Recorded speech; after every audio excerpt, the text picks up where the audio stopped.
Hello, welcome সবাইকে। আজকে আমরা নিয়ে চলে এসেছি আমাদের 20 মিনিটস রিভিশন পার্ট 3 নিয়ে। তো চলে আসো, আজকের ভিডিও শুরু করা যাক। প্রথম যে কোয়েশ্চেনটা আজকে বলেছে, আমাদের বলছে কোনো আসল ও সবৃদ্ধিমূল মানে কি? সুদাসল। তার অনুপাত কত বলেছে? 25:28। তাহলে আমরা যদি লিখতে চাই যে আমাকে আসল বলছে 25x আর সুদাসল বলছে 28x, তাহলে এখান থেকে আমরা সুদ কত পেয়ে যাব? আমরা সুদ আসল থেকে আসল মাইনাস করলে সুদ পেয়ে যাব। তাহলে কত পেয়ে গেলাম আমরা? 3x। তাহলে সুদ আমরা পেয়ে গেলাম কত? 3x। আমাদের কি বার করতে বলেছে? বার্ষিক সুদের হার বার করতে বলেছে। তাহলে আমরা যে ফর্মুলাটা জানি আমরা লিখে দিই, i = p/100। এখানে সুদ কত বলেছে? এখানে সুদ বলেছে 3x, তাহলে i এর জায়গায় কত লিখলাম? 3x। আসল কত বলেছে? আসল বলেছে 25x। আর আমরা জানি না সময় কত নেব। সময় এখানে কি বলেছে? বার্ষিক সববৃদ্ধি মূলে। তাহলে সময় কত নিলাম? 1 বছর ডিভাইডেড বাই 100। তাহলে ক্যান্সেল করি, এক্স এক্স আমরা কাটলাম, 25 দিয়ে এটাকে কাটলে 4 হবে। তাহলে আর কি হয়ে যাবে? 4টা এদিকে এলে 4 × 3 মানে কত হয়ে গেল? 12%। আর এর মান কত হয়ে গেল? 12%। তাহলে কোন অপশানে দেওয়া আছে? Option B. চলে আসলাম পরের অঙ্কে। পরের অঙ্ক কি বলেছে? পরের অঙ্ক বলেছে যে √5 + √3 = x। আচ্ছা, আমাদের বলছে √5 + √3 = x হলে √5 - √3 এর মান কত? এটার মানটা জানতে চেয়েছে। তাহলে আমরা যদি এটাকে y ধরে নিই, আমরা এটাকে y ধরে নেব। ঠিক আছে? অনেকে এটাকে কি বলবে? যে প্লাস থেকে মাইনাস আছে বলে 1/x হয়ে যাবে। কিন্তু এটা আমরা করব না। আমরা সবসময় অঙ্কটা করে দেখব। ঠিক আছে? তাহলে অঙ্কটা আমরা কি বললাম? যে আমাকে √5 + √3 x বলেছে। আমরা √5 - √3 যার মান বার করতে বলেছে সেটাকে কি ধরবো? y ধরবো। তাহলে আমি যদি বলি xy এর মান কি হবে? √5 + √3 ইন্টু y এর ভ্যালু কত? √5 - √3। তাহলে পরের লাইনে এটা a + b into a - b, তাহলে ফর্মুলা কি হয়ে যাবে? a² - b²। তাহলে আগের দিন আমরা বলেছি যে স্কোয়ারের রুটের স্কোয়ার করলে রুটটা কি হয়? কেটে যায়। তাহলে এটা শুধু 5 হয়ে গেল, আর এখানেও শুধু 3 হয়ে গেল। তাহলে xy এর ভ্যালু আমরা কত পেলাম? xy এর ভ্যালু আমরা পেলাম 2। এবার আমরা কার ভ্যালু বার করব? আমরা y এর ভ্যালু জানতে চাইছি। আমরা কার ভ্যালু জানতে চাইছি? আমরা y এর ভ্যালু জানতে চাইছি। তাহলে y = x, টা দিকে গুণ আছে, ওদিকে গেলে কি হবে? ভাগ হয়ে যাবে। সরি। তাহলে অ্যান্সার আমরা কত পেলাম? 2/x। অ্যান্সার আমরা কত পেলাম? 2/x, not 1/x। ঠিক আছে? ওই জন্য সবসময় বলি অঙ্ক করে তারপর অপশানে টিক করতে। চলে আসি পরের অঙ্কে। পরের অঙ্ক দেখি আমরা কি বলছে। পরের অঙ্ক আমাদের নাম্বার 3 বলছে ও কেন্দ্রীয় বৃত্তের এবি ও সিডি দুটি সমান দৈর্ঘ্যের জ্যা। তাহলে আমরা একটা বৃত্ত এঁকে নিই। আমি ধরলাম এটা ও কেন্দ্রীয় বৃত্ত। ঠিক আছে? তাহলে এর দুটো জ্যা আমরা আঁকলাম, একটা এবি আর একটা আঁকলাম সিডি, এবং দুটো সমান দৈর্ঘ্যের জ্যা। একটার নাম দিলাম এবি, একটার নাম দিলাম সিডি। চলে আসি কোশ্চেনে কি বলছে দেখি। এ ও বি 60 হলে সিওডি এর মান কত? তাহলে এ ও বি মানে আমাকে এ ও আর ও বি জুড়তে হবে, এবং সিওডি মানে আমাকে সিও আর ওডি জুড়তে হবে। ওকে? তাহলে আমাদের বলেছে যে এই অ্যাঙ্গেলটা কত? 60 ডিগ্রি। তাহলে আমরা কি জানি? যে দুটি সমান দৈর্ঘ্যের জ্যা, দুটি সমান দৈর্ঘ্যের জ্যা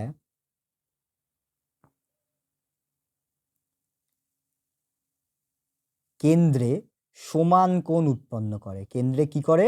সমান কোণ উৎপন্ন করে। কেন্দ্রে কি করে? সমান কোণ উৎপন্ন করে। ওকে? তাহলে এটা যদি 60 হয়, তাহলে আমরা কি বলতে পারি? যে এটা যদি 60 হয়, তাহলে এই অ্যাঙ্গেলটাও কত হবে? এই অ্যাঙ্গেলটাও কত হলো? 60 হলো। এই অ্যাঙ্গেলটাও কত হলো? 60 হলো। তাহলে angle AOB equals to angle COD equals to 60 degree. তাহলে সিওডি এর ভ্যালু কত পেয়ে গেলাম? 60 ডিগ্রি। দেখে নিই অপশান কততে আছে। অপশান হচ্ছে আমাদের ডি। কোনো অসুবিধা আছে? চলে আসি আমরা পরের অঙ্কে।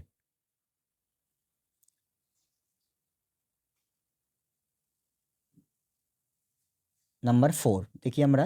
নাম্বার 4 এর কোশ্চেনটা কি বলেছে? বলছে একটি পোস্টের ভূমিতলের ছায়ার দৈর্ঘ্য ও তার উচ্চতার √3 গুণ হলে। তাহলে আমরা একটু এঁকে নিই। আমরা ধরলাম এটা একটা পোস্ট, সরি, এটা একটা পোস্ট।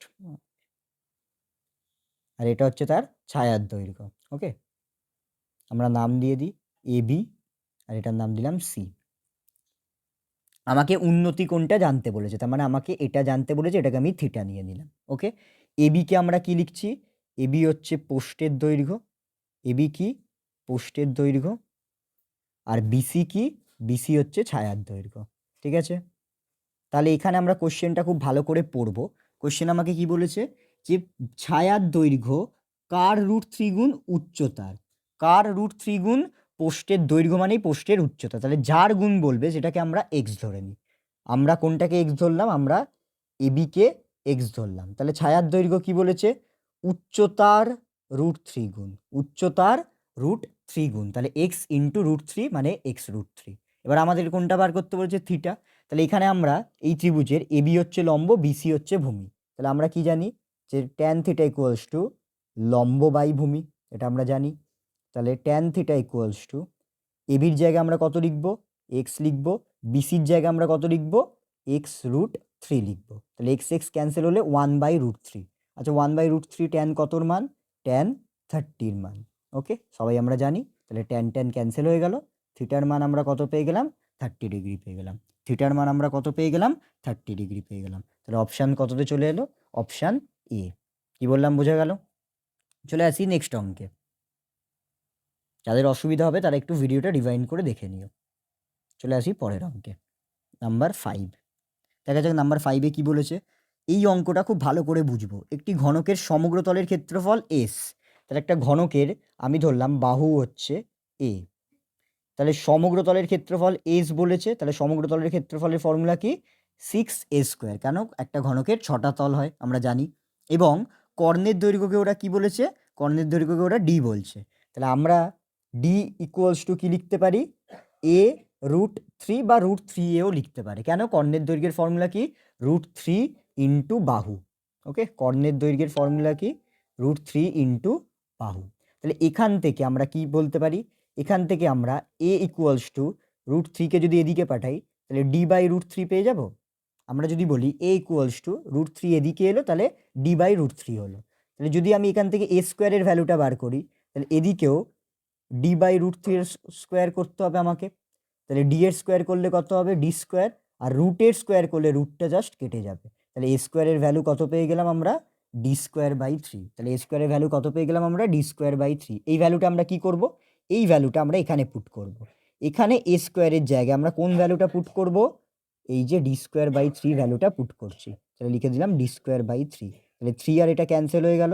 তাহলে কি পেলাম? s equals to 2d²। কি পেলাম? s equals to 2d²। তাহলে এখান থেকে আমরা একটা জিনিস বুঝি। এবার অপশানে তো এটা নেই। অপশানে আমরা আগে কি খুঁজবো? যে কোথায় আমার 2 আছে। প্রথম অপশানে 2 নেই, সেকেন্ড অপশানে 2 নেই, 3 নম্বর অপশানেও কিন্তু 2 নেই। তাহলে লাস্টের অপশানটা হবে। তাহলে এটার মতন যদি আমরা এটাকে লিখতে চাই তাহলে আমরা কি করব? আমরা d² ইকুয়ালস টু 2টা যদি এদিকে আসে তাহলে কি হয়ে যাবে? s/2। 2টা যদি এদিকে আসে তাহলে কি হয়ে গেল? s/2। ঠিক আছে, সবাই একটু অপশানগুলোকে ভালো করে দেখে নিও, তারপর তোমরা অঙ্কটা করে নিও। চলে আসি পরের অঙ্কে। যেহেতু এটা 20 মিনিটস রিভিশন, ওই জন্য আমাকে একটু স্পিডে করাতে হচ্ছে, কারণ তোমাদের হাতেও সময় খুব কম, অনেক টেস্ট পেপার আছে, অনেক অঙ্ক সলভ করতে হবে। নাম্বার 6 কি বলছে? বলছে 1 এবং সেই সংখ্যা দ্বারাই ভাগ করা যায়। যে সমস্ত সংখ্যা 1 এবং সেই সংখ্যা দ্বারাই ভাগ করা যায় তাদেরকে কি বলা হয়? মৌলিক সংখ্যা। ওকে, তাহলে 1 থেকে 10-এর মধ্যে মৌলিক কি? মনে রাখবো 1 কিন্তু মৌলিক নয়। 1 কি সংখ্যা নয়? মৌলিক সংখ্যা কিন্তু নয়। অনেকে ভুল করে 1কে মৌলিক সংখ্যা লিখে ফেলে, কিন্তু মনে রাখবো 1 মৌলিক সংখ্যা নয়। তাহলে কি কি? 2, 3, 5 এবং 7। এবং অনেকে 9ও লিখে দেয়। 9 কিন্তু মৌলিক না, 9 কিন্তু কি? অযুগ্ম। মৌলিক মানে সেই সংখ্যা এবং 1 দ্বারা ভাগ করা যাবে। তাহলে এই সংখ্যাগুলোর গড় আমরা কি করে পাবো? আমরা বলেছিলাম আগের দিন, যে সমস্ত সংখ্যার গড় বার করব তাদেরকে আগে যোগ করে নেব। আর কত দিয়ে ভাগ করব? যতগুলো সংখ্যা আছে। কটা সংখ্যা আছে? 1, 2, 3, 4। ঠিক আছে, তাহলে কত বেরোলো? 2, 3 এ 5, 5, 5 এ 10, 17/4। তাহলে অ্যান্সার কত হয়ে যাবে? 4.25। অ্যান্সার কত হয়ে গেল? অপশান নাম্বার আমাদের সি, 4.25। ওকে, এবার আমরা চলে আসি শূন্যস্থান পূরণে। শূন্যস্থান পূরণে দেখি কি বলেছে প্রথম অঙ্কটা। আমাদের বলছে যে একটা দ্বিঘাত সমীকরণ দিয়েছে, একটি বীজ অপরটির অনন্যক। তাহলে যখন একটা সমীকরণ দেবে এবং একটি বীজ অপরটির অনন্যক বলবে, আমরা কি করব? আমরা ধরলাম একটা বীজ, ধরি একটি বীজ যদি আলফা হয়, অনন্যক মানে কি?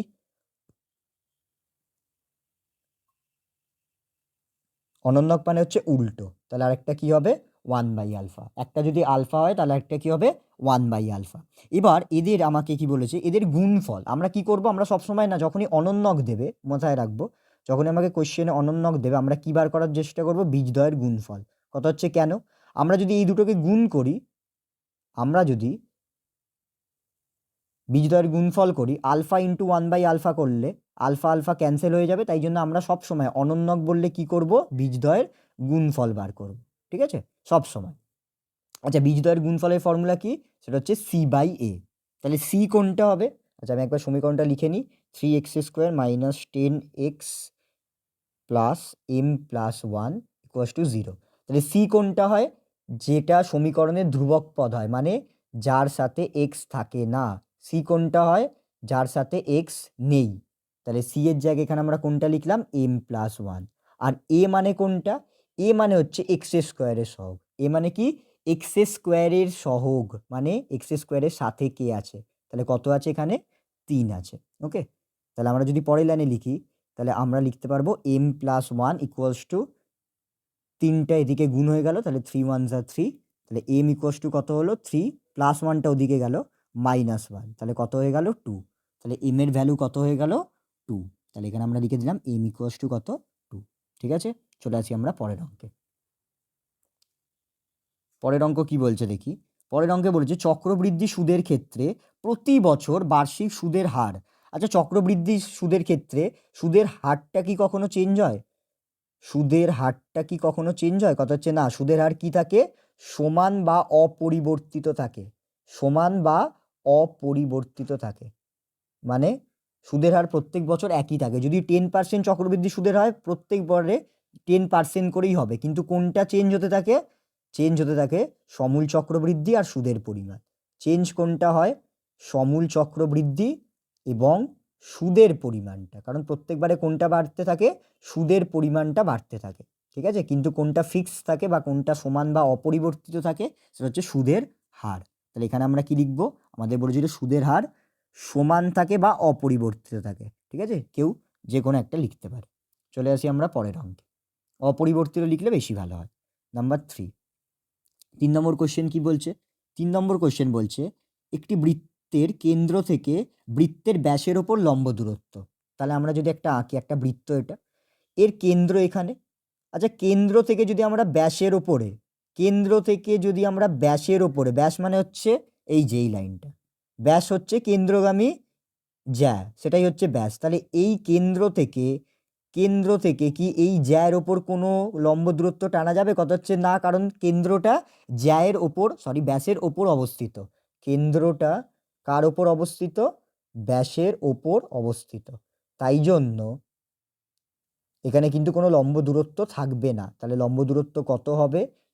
লম্ব দূরত্ব আমরা কি লিখতে পারি? লম্ব দূরত্ব আমরা লিখতে পারি 0। লম্ব দূরত্ব কত হবে? 0। কি বললাম, বোঝা গেল? যেহেতু কেন্দ্রটা, আবার বলছি, যেহেতু কেন্দ্রটা, এই যে কেন্দ্রটা কার ওপরে আছে? ব্যাসের ওপরেই অবস্থিত, তাই জন্য এখানে লম্ব দূরত্ব কিছু হবে না। লম্ব দূরত্ব কত লিখতে পারি আমরা? 0 লিখতে পারি। কত লিখবো আমরা?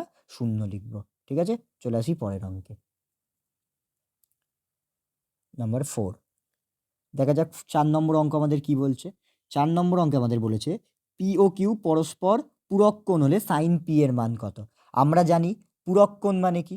আমরা জানি পূরক কোণ মানে কি, যে দুটো কোণের যোগফল যখনই 90 হবে, তাহলে পি আর কিউ যদি পূরক কোণ হয়, তাহলে P plus Q equals to 90 লিখতে পারি।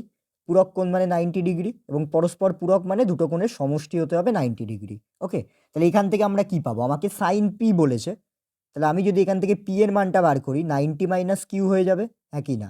এদিকে প্লাস কিউ ছিল, এদিকে এলে মাইনাস কিউ হয়ে গেল। তাহলে সাইন পি এর জায়গায় আমরা যদি পি এর জায়গায় পি এর ভ্যালুটা বসিয়ে দিই, পি এর ভ্যালু কত? 90 মাইনাস কিউ। তাহলে আমরা কি জানি? যে sine 90 minus theta equals to কী হয়? কস থিটা হয়। আবার বলছি sine 90 minus theta equals to কী হয়? কস থিটা হয়। তাহলে এখানেও সাইন 90 মাইনাস কিউ কী হয়ে যাবে, কস কিউ। তাহলে কি হয়ে গেল, সাইন 90 মাইনাস কিউ কিসে চেঞ্জ হয়ে গেল, কস কিউতে চেঞ্জ হয়ে গেল।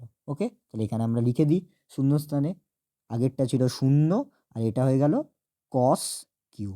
ওকে, চলে আসলাম পরের অঙ্কে। চলে আসি পরের অঙ্কে। বলেছে অর্ধবৃত্তস্থ অপেক্ষা ক্ষুদ্রতর বৃত্তাংশস্থ কোণ। এখানে অনেকের গোলায়, ভালো করে দেখে নি। অর্ধবৃত্ত অপেক্ষা ক্ষুদ্রতর বৃত্তাংশস্থ কোণ, এটা আমাকে বলেছে, ক্ষুদ্রতর বৃত্তাংশস্থ কোণ। যখনই অঙ্কে আমাকে ক্ষুদ্রতর বলে দেবে, তার মানে আমাকে ছোট কোণটা বলছে, তাহলে আমরা কি লিখবো, বড় কোণটা, মানে কোণটা হয় স্থূলকোণ হয়। এটা কেন হয় আমি পরে বলেও দেবো একটা ভিডিওতে।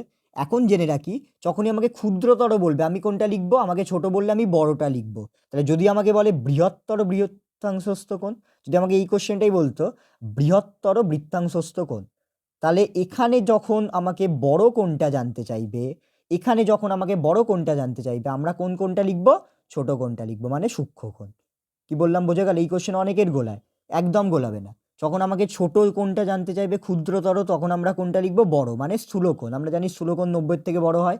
আর যখন আমাকে বড় কোণটা জানতে চাইবে, তখন আমরা কোনটা লিখবো, সূক্ষ্মকোণ। সূক্ষ্মকোণ কি হয়, 90 থেকে কম হয়। ওকে, তাহলে এখানে আমাকে কি জানতে চাইছে, বৃহত্তর ক্ষুদ্রতম বৃত্তাংশস্থ কোণ।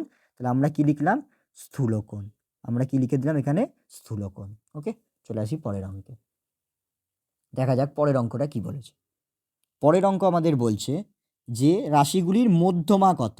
মধ্যমা যখনই বার করতে বলবে, মধ্যমা আমাকে যখনই বার করতে বলবে, আমি আগে কি করবো, রাশিটাকে ছোট থেকে বড়তে সাজাবো, মানের ঊর্ধ্বক্রম অনুসারে সাজাবো। তাহলে এখানে কি আসবে, প্রথম 3, 5, 6, 7, 9। ওকে, আগে কি করলাম, ছোট থেকে বড় হিসাবে সাজিয়ে নিলাম। তাহলে এর মধ্যমা কত হবে, মধ্যমা কি করে পাবো, মধ্যমা বার করতে গেলে আগে আমাকে দেখতে হবে এখানে যতগুলো সংখ্যা আছে সেটা কি যুগ্ম না অযুগ্ম। এখানে কটা সংখ্যা আছে, 1, 2, 3, 4, 5। তাহলে এন হচ্ছে 5, সেটা হচ্ছে অযুগ্ম। এন হচ্ছে 5 এবং অযুগ্ম। তাহলে মধ্যমার ফর্মুলা কি হবে, n + 1/2। তাহলে এনের জায়গায় কত লিখলাম, 5 + 1/2তম। তাহলে 6/2, তার মানে কততম হচ্ছে, 3তম। তাহলে এখানে 3তম কোনটা, এটা হচ্ছে প্রথম, এটা হচ্ছে দ্বিতীয়, আর এটা হচ্ছে তৃতীয়। তাহলে 3তম কত হয়ে গেল, 6। অনেকে না ভুল করে এখানে 3 উত্তর করে দেয়, সেটা কিন্তু নয়।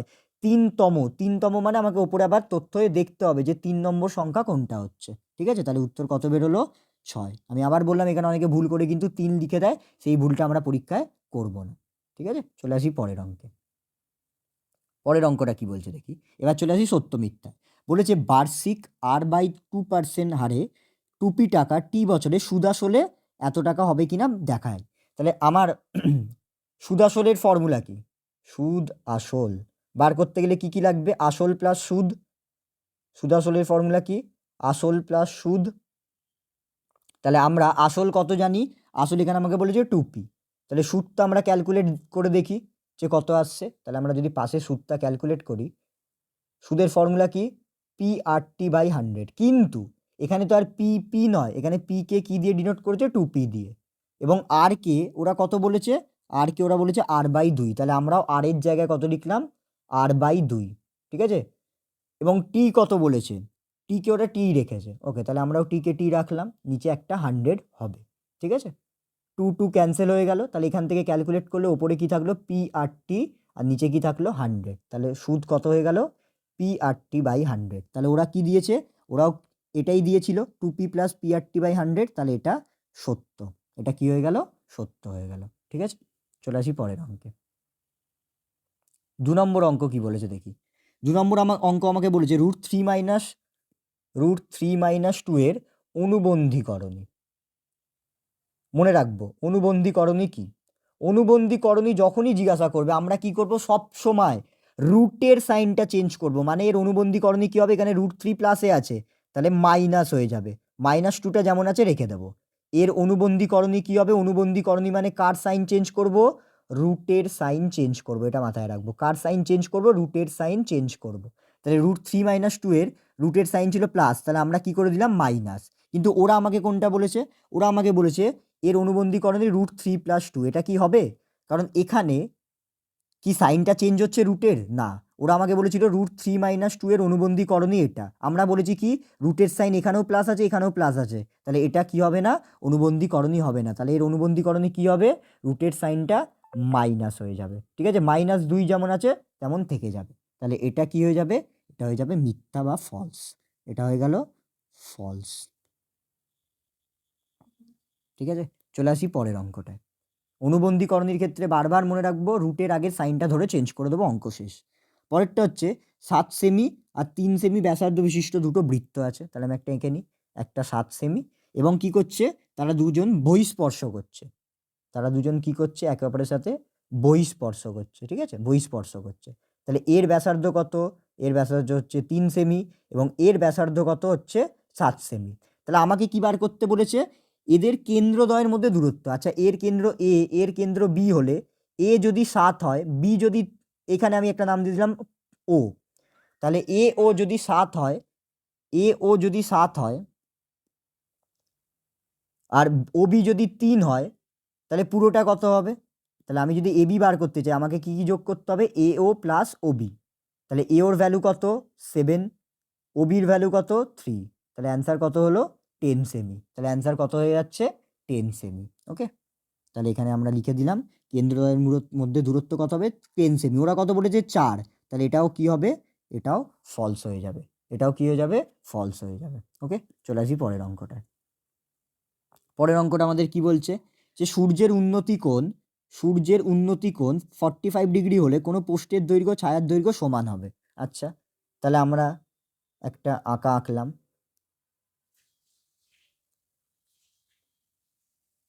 বলছে আমাকে, আবার নাম দিলাম ABC, এটা নিলাম পোস্টের দৈর্ঘ্য আর এটা নিলাম ছায়ার দৈর্ঘ্য। ঠিক আছে, এটা নিলাম পোস্টের দৈর্ঘ্য, এটা নিলাম ছায়ার দৈর্ঘ্য। বলছে এটা যদি 45 হয় তাহলে কি এই দুটো সমান হবে? এবার 45 এর ফর্মুলা কি ছিল? আচ্ছা, আমরা যদি বলি এটা কি, আমি দেখাচ্ছি যে এটা যদি 45 হয়, আচ্ছা এটাকে আমাকে বলেছে 45 হয়, তাহলে tan 45 ইকুয়ালস টু কী হবে, AB/BC না? কারণ tan 45 ট্যানের মানই আমরা জানি যে লম্ব বাই ভূমি, তাহলে tan 45 এর মান কত 1, তাহলে AB/BC ইকুয়ালস টু 1। তাহলে এখান থেকে আমরা কি করতে পারি, BC এর দিকে মাল্টিপ্লাই হয়ে যাবে, তাহলে AB ইকুয়ালস টু BC হয়ে যাবে। তাহলে AB কার মান ছিল, পোস্টের দৈর্ঘ্য। AB কার মান ছিল, পোস্টের দৈর্ঘ্য। আর BC কার মান ছিল, ছায়ার দৈর্ঘ্য। তাহলে আমরা কি প্রমাণ করে দেখাতে পারলাম, যে যদি tan 45 হয় তাহলে কি হবে, পোস্টের দৈর্ঘ্য আর ছায়ার দৈর্ঘ্য সমান হবে। ওরা আমাকে এটাই বলেছিল যে পোস্টের দৈর্ঘ্য ছায়ার দৈর্ঘ্য সমান হবে। তাহলে এটা কি হবে, ট্রু হয়ে যাবে। এটা কি হয়ে যাবে, সত্য হয়ে যাবে। কি বললাম বোঝা গেল? একটু এঁকে নেবো তাহলে পুরো অঙ্ক ক্লিয়ার হয়ে যাবে। চলে আসি নেক্সট অঙ্কে।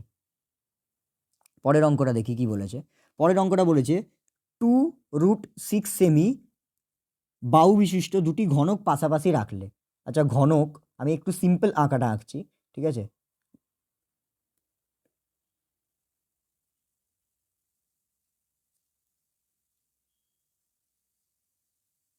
একটা যদি ঘনক এরকম হয় এবং এর সাথেই আরও একটা ঘনক যদি পাশাপাশি রাখা হয়, ঠিক আছে, তাহলে তাদের না দৈর্ঘ্যটা চেঞ্জ হবে শুধু। ঠিক আছে, তাদের কি হবে, শুধুমাত্র দৈর্ঘ্যটা চেঞ্জ হবে। ঠিক আছে, আমি যদি আর এর পাশে একটা সেম ঘনক রাখি, যে এখানেও যদি আমি একটা আঁকার চেষ্টা করি,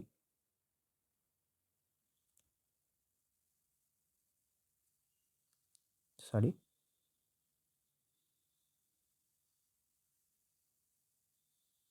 তাহলে সেমভাবে কি বুঝতে পারছি, যে ঘনকটার কি চেঞ্জ হবে, দৈর্ঘ্য চেঞ্জ হবে। যদি কারোর এই আঁকায় অসুবিধা হয় সে এরকম একটা দেখাতে পারে বোঝানোর জন্য, যে একটা ঘনক এটা আছে, এই ঘনকটার এটা হচ্ছে 2√সেমি, 2√6 সেমি, সব কটা ভাবে 2√6 আছে, আমরা জানি এটাকে দৈর্ঘ্য বলে। তাহলে এর পাশেই যদি আরেকটা 2√6 সেমি জুড়ে দিই, তাহলে দৈর্ঘ্যটা কত হয়ে যাবে, 2√6 প্লাস 2√6, তাহলে কত হয়ে যাবে 4√6 সেমি। ওরা আমাকে অঙ্কে কত বলেছে, ওরা আমাকে বলছে 12√6 সেমি, ওরা আমাকে কত বলছে 12√6 সেমি, তাহলে এটা ভুল বলেছে। তাহলে এটা কি হয়ে যাবে, ফলস হয়ে যাবে। মনে রাখবো একটা কথা খুব ভালো করে বলে দিই, যে যদি দুটো ঘনককে পাশাপাশি রাখি, যদি দুখানা ঘনককে পাশাপাশি রাখি, তাহলে তাদের কি চেঞ্জ হবে, শুধুমাত্র দৈর্ঘ্য চেঞ্জ হয়ে যাবে। দৈর্ঘ্য কি হবে, চেঞ্জ হয়ে যাবে। যেমন এখানে 2√6 ছিল, তাহলে আরও একটা ঘনক 2√6, তাহলে কত হয়ে গেছে 4√6। কি বললাম বোঝা গেল? চলে আসি পরের অঙ্কে। 1 নম্বরের অঙ্কগুলো অনেক স্পিডে আমাদের করতে হবে, নয়তো পরীক্ষা আমরা সময় পাবো না। চলে আসি লাস্ট অঙ্কে। কি বলেছে? একটা তথ্যের সংখ্যা গুরুমান 7। আচ্ছা, তাহলে আমরা লিখে নিই 5, 7, 12, 16, 11, 12, 7, 8, 12, 3। এর আমাকে সংখ্যাগুরু মান কত বলেছে? 7 বলেছে। তাহলে আমরা আগে দেখে নিই এর সংখ্যাগুরু মান 7 হবে কিনা। 7 কবার আছে? 7 দুবার আছে।